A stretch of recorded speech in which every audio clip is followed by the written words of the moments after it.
Good evening, everyone. Welcome back to Starkey Farmstead. I wanted to tell you guys, in case you have not heard, Kauai Island is on fire. It's a very small island in the archipelago that makes up the Hawaiian Islands. But I was just sent it to a friend of mine that I met by going to Hawaii doing mission work. And it's just heartbreaking. They don't know what caused the fire. Of course, they're gonna call it a brush fire or wildfire, whatever. But I've been reading the book by Michelle, The Great Maui Land Grab. And there's so much in her book that fills in the holes of the things that I was told by people about the Lahaina and upcountry fires, specifically on August 7th. Most of you have been following me since those fires.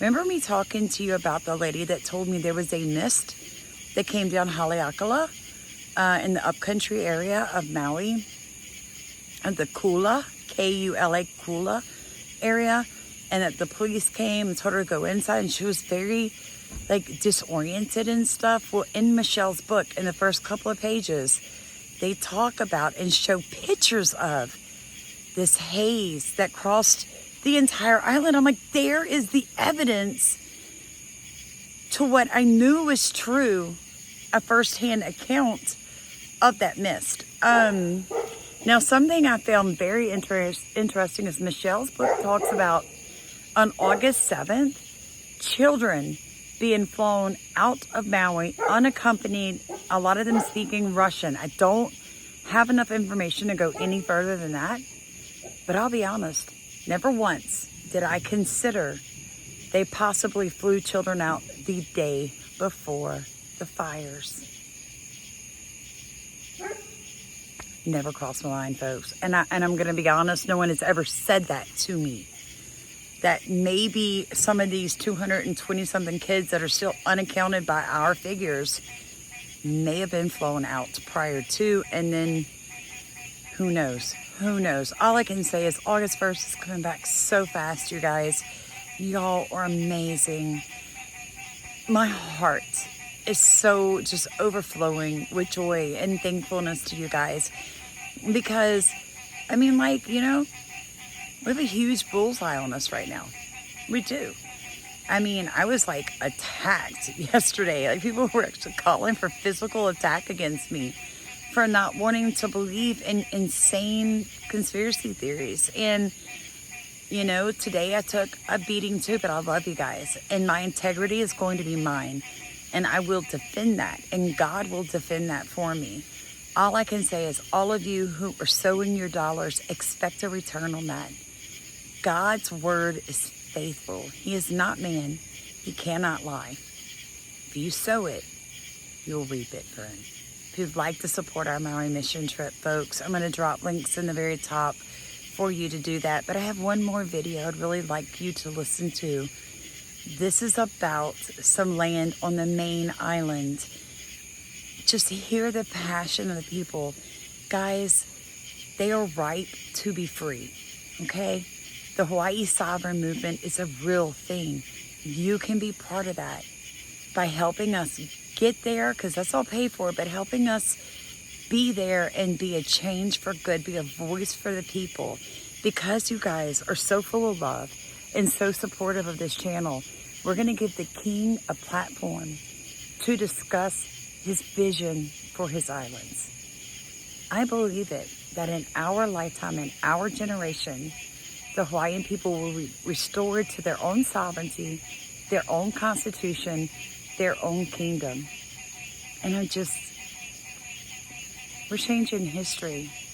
I know that sounds crazy, but I heard a guy today say about that shooter with Trump, you missed your chance to be in all the books for life. No, he didn't.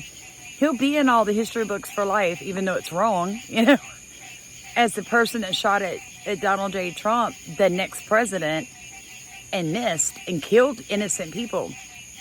But you and I, our names may never be written in history books, but one day they're going to talk about the Hawaiian sovereignty movement and how it happened. And you'll be able to tell your grandchildren and your grandchildren's grandchildren that you supported that movement, that you helped fund and support and share the videos and talk about it to people and sign petitions and buy books. You did it. You did it. That's something to be proud about. Most people will never be able to say that they were actually part of something so worthy to be part of. We did that, guys. You and me. Let's not forget, though, it's all because he sent us, right? Just remember, if God gives you a vision, he'll give you the provision. I love you guys. I'm exhausted. I'm going to bed. Good night. The U.S. military is the greatest debt to life to the people of Hawaii. No other nation on earth has stolen our land, poisoned our water, and displaced our people at gunpoint. Only you. Only the United States of America. And now you ask us, a population driven into poverty as a result of your policies, our opinion on the renewal of a lease on land that you stole, that you bombed, that you poisoned, and that you refused to pay for the lease of. In honor of our Ohana and Waimea last night, I ask everyone in this room to stand up if you are against the renewal of this lease. Aloha aina. Aloha aina. Aloha aina. Love you, Uncle Kauai. The only conversation we should be having tonight is to set the timeline for the deoccupation of Kahuku and to ensure that there's a budget created to ensure that every bullet fired and every bomb exploded in this region is cleaned up.